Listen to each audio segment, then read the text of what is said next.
Ermənistana etimad səviyyəsi sıfıra bərabərdir. Beləliklə, biz onların hər hansı bir sözünə inanmırıq. Hər iki ölkənin maraqları sülh müqaviləsinin işlək mexanizmə çevrilməsi yönündə olacaqsa, o zaman sülh müqaviləsi əlbəttə işlək mexanizmə çevriləcək. Biz indi gözləyirik ki, haçan bu ermənilər konstitusiyanı qəbul etsinlər. Deməli, gözləyəcəklər. Vaxt var. 2 il. Ermənistan və Azərbaycan sülh sazişinin mətni üzrə danışıqları başa çatdırıblar. Azərbaycanın Xarici İşlər Naziri Ceyhun Bayramov jurnalistlərə açıqlamasında dedi ki, Ermənistan açıq qalan 2 maddəni də qəbul edib. Mətn üzrə işlər yekunlaşıb. Sonraki mərhələdə artıq Ermənistanın konstitusiyasında Azərbaycana qarşı ərazi iddiaları aradan qaldırılmalıdır. Əlavə olaraq Minsk qrupu və onun qalıqlarının da ləğv olunması həyata keçirilməlidir. Xarici İşlər Nazirliyinin rəhbəri belə demişdi. Sülh sazişi layihəsi 17 maddədən ibarətdir və indiyə qədər 15 maddəsi razılaşdırılmışdı. Razılaşdırılmamış 2 maddədən biri sərhəd boyu 3-cü ölkələrin qoşunlarının yerləşdirilməsi, digəri isə beynəlxalq məhkəmələrdəki mübahisələrlə bağlı idi. Ermənistan Xarici İşlər Nazirliyi məlumat yayaraq bildirdi ki, Azərbaycanla sülh sazişi layihəsi onun tərəfindən yekunlaşdırılıb və yekun sazişin imzalanması üçün tarix və yeri müzakirə etməyə hazırdır. Siyasi şərhçi Elman Fəttah deyir ki, əsas olan imzalanan sülh müqaviləsinin işlək mexanizmə çevrilməsidir. Bunun üçün siyasi iradə lazımdır. Əks halda imzalanmış müqavilə sadəcə tarixi bir sənəd kimi qalacaq. Əsas məsələ əslində sadəcə kağız üzərində qalacaq hansısa mətnin iki tərəfdən imzalanması deyil, onun işlək bir sənədə çevrilməsi məsələsidir ki, bu sual hələ də qalır ki, hətta imzalanmış olsa belə sülh müqaviləsi işlək sənədə çevriləcəkmi? Geopolitik situasiya ona nə dərəcədə töhfə verəcək? Rusiyanın Ukraynadakı vəziyyəti Rusiyanın xeyrinə dəyişsə, onun Qafqaza diqqəti bu sülh müqaviləsinə münasibətini hansı cür formalaşdıracaq? Yaxud Ermənistanda siyasi vəziyyət hansı cür olacaq ki, bu sülh müqaviləsi həzm olunacaqmı, olunmayacaqmı? Yəni, hətta imzalanmış olsa belə ortada onun icrası ilə və tətbiqi ilə bağlı xeyli suallar yenə də açıq qalacaq. İşləş mexanizm üçün isə dediyim kimi, ilk növbədə hər iki ölkənin bununla bağlı siyasi iradəsi davam edəcəkmi? Davam edən siyasi iradəsi olacaqmı? Hansı ki, o siyasi iradəyə coğrafiyadakı geopolitik şərtlər çox ciddi şəkildə təsir göstərəcək. Bir nüansı az əvvəl qeyd elədim, Rusiya faktoru ciddi şəkildə təsir göstərəcək. Yaxud Rusiya-Qərb münasibətlərindəki məsələlər təsir göstərəcək. Yəni, müxtəlif səbəblər var ki, burada söhbət Qafqazdan gedirsə, burada çox ciddi və yüksək maraqları olan siyasi mərkəzlər var ki, o siyasi mərkəzlərin sülh müqaviləsinə yanaşması nə olacaq? Onun icrasına və tətbiqinə yanaşması necə olacaq? O yanaşma Ermənistan-Azərbaycan münasibətlərinə hansı formada yansıyacaq? Sülh müqaviləsinin işlək mexanizmə çevrilməsi yönündəmi yansıyacaq, yoxsa adi bir kağız parçasına çevrilməsi yönündəmi yansıyacaq? Yəni, bunlar çox mürəkkəb məsələlərdir. Dediyim kimi, Ermənistanın daxilində elə bir siyasi hadisələr baş verə bilər ki, o sülh müqaviləsi kağız üzərində qalar. Yaxud Azərbaycan-Rusiya arasında bizim bilmədiyimiz hansısa münasibətlər inkişaf edə bilər. Ermənistanın Xarici İşlər Naziri Ararat Mirzəyan bildirdi ki, təbii ki, çox həssas məsələlər də daxil, daha sonra müzakirə və həll edilməli məsələlər var. Razılaşdırılmış mətndə qaçqınların qaytarılması və dəhlizlə bağlı heç bir müddəa yoxdur. Sülh sazişinin mətnində hər hansı bir tərəfli şərtlər və ya iki ölkənin konstitusiyaları ilə bağlı da bənd yoxdur.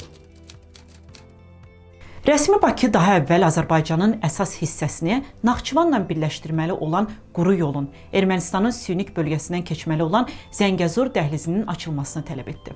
Bundan əlavə, Azərbaycan dəfələrlə bəyan edib ki, Ermənistanın konstitusiyasında bu ölkəyə qarşı ərazi iddiası var. Buna görə də konstitusiya dəyişdirilməlidir. Qənaətim odur ki, Azərbaycan tərəfi özünün hazırladığı və yaxud ortaq hazırlanan sülh müqaviləsi mətnində iki mühüm məsələni şərt kimi qoyub. İndiyə qədər də razılaşdırılmayan iki bənd haqqında danışılanda o məsələlərdən danışılırdı ki, biri ATƏT-in Minsk qrupunun buraxılması ilə bağlı Ermənistanın açıq mövqe qoyması, ikincisi hər iki ölkənin sərhədlərinin üçüncü ölkələr tərəfindən və yaxud hər hansı ölkələr birliyi tərəfindən mühafizəsinin aradan qaldırılması və yaxud mühafizəsinə yol verilməməsi məsələsi. Görünür ki, bu iki məsələ razılaşdırılıb. Yəni sürpriz kimi də olsa, bilmirəm bununla bağlı şərh verənlər var ya yox. Belə görünür ki, Avropa Müşahidə Missiyası Ermənistandan çəkiləcək. Yəni sülh müqaviləsinin razılaşdıq dediyi məsələ həm də bunu ehtiva etmiş olacaq. Konstitusiya ilə bağlı məsələlər sülh müqaviləsinin mətnində yox, bütövlükdə sülh müqaviləsinin konseptini şübhə altına alan bir şərtidir Azərbaycan tərəfinin ki, yəni təbii ki, sülh müqaviləsinə yazmaq mümkün deyil ki, Ermənistan konstitusiya islahatı keçirməlidir. Sadəcə Azərbaycan tərəfinin şərti o idi ki, əvvəl konstitusiya islahatı keçirilsin, sonra sülh müqaviləsi imzalansın.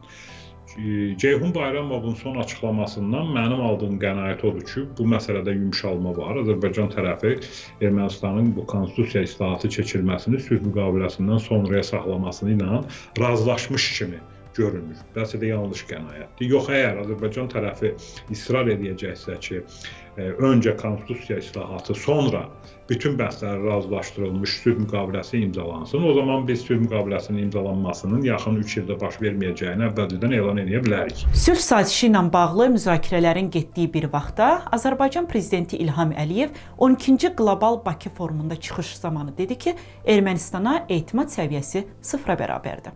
O cümlədən onların indiki hökuməti. Bir daha, bütün bunlar göstərir ki, onların dediyi bizim üçün sıfır məna kəsb edir. Bizə sənədlər, yazılı kağızlar lazımdır. Bizə lazımdır ki, onların konstitusiyasında Azərbaycana qarşı ərazi iddiaları olmasın. Orada Azərbaycana qarşı ərazi iddiaları hələ də qalır. Bizə lazımdır ki, ATƏT-in Minsk qrupu buraxılsın. Biz bu mesajı Ermənistana çatdırırıq və deyirik ki, Minsk qrupunun saxlanılmasında məntiq yoxdur. O, Qarabağ məsələsinin həlli üçün yaradılmışdır. İndi Qarabağ məsələsi həll olunub. Ermənistan Qarabağı Azərbaycanın ərazisi kimi tanıyır. ATƏT-in həmin qrupunun buraxılması üçün ümumi müraciətdə siz bizə niyə qoşulmursunuz? Onlar istəmirlər. Belə çıxır ki, onlar bunu bir ayağını ərazimizdə yer saxlamaq üçün edirlər. Sülh müqaviləsinə tam razılıq edən ölkələrdən birinin prezidenti bu çıxışı edirsə, bu nədən xəbər verir? Təbliğatla bağlı, daxili auditor üçün aparılan təbliğat, bax orada İlham Əliyev həmişə lazımdır, lazım deyil, həmişə ittiham edir Ermənistanı ki, güya Ermənistan misal üçün müharibəyə hazırlaşır. Elə bir Azərbaycan silah almır. Misal üçün, xarici beynəlxalq qurumlar əslində bu indiki dövrdə ATƏT-ə üzv olan ölkələr həmişə məlumatı verməlidirlər. Hansı ölkədən sən nə qədər və hansı tipli silah alırsan. Lap Azərbaycan bu məlumatı öz respublikada bunu verməsə də digərlər verirlər axı. Və indiki dövrdə bu problemdir, götürüb baxasan. Nə qədər? Kim, hansı ölkədə? Serbiya verir, o bizdə deyirlər hamısı. Və məlumdur ki, tutam ki, Azərbaycan son minimum bu 2 il ərzində 5 qat çox silah alıb. Hərbi texnika və silah. 5 qat çox. Özdə əgər Ermənistan tutam ki, yalnız Fransa, Hindistandan, bizimkilər orada Türkiyədə var, İsraildə var, Pakistan'da var, Serbiyada var, Belarus'da var. 5 qat çox alıb bizimkilər. Özdə Ermənistanda müdafiə sistemlə bağlı silahları və texnikanı var. Bizdə isə hücum. Deməli, bizimkilər hazırlaşırlar hücuma, belə baxanda. Silah da alırlar, hər şey var bizdə. Amma İlham Əliyev həmişə çıxış edəndə Ermənistan ittihamı edir, güya Ermənistan hazırlaşır müharibə. Bu təbliğat üçün. Bu öz auditoriya üçün. Bu düşmən obrazı yaratmaq üçündür. Konfliktolog deyir ki, bu Ermənistan və Azərbaycanın 1998-ci ildən bu yana 5-ci açıqlamasıdır ki, biz sülh müqaviləsinə tam hazırıq. Amma müqavilə heç vaxt reallaşdırılmayıb. Odur ki, indi də sənədə imza atmaq məsələləri həll etməyəcək. Amma sonra konkretləşdirəcəklər, ayrıca bir sərsi olacaq ki, o cümlədə misal üçün Zəngəzur deməlidir. Biz dəhliz deyirik, ermənilər deyirlər ki, o dəmir yolu ilə bağlı. O ayrıca olacaq. Və eləcə də digər məsələlərlə bağlı. Hər şey sonra olacaq. Ona görə olardı ki, biz bu sənədi qəbul edək ki, daha rahat bilək ki, bu müharibə zad olmayacaq. normal diplomatik münasibət olsun. Ondan sonra bir bütün məsələləri həll edək. Bizimkiler dedi ki yok, evvel konstitusiya, sonra saziş. Deməli, minimum gələn il sonuna kimi heç bir sülh sazişi qoyacaq. Çünki əslində əgər Nazir Bayramın sözlərini diplomatik dildən adi, normal dilinə tərcümə etsək, deməli bizimkilər istəyirlər ki, vaxt geçsin. Sülh sazişi artıq qutarıb, oradan o sülh sazişlə bağlı aparılan danışıqlar bitdi.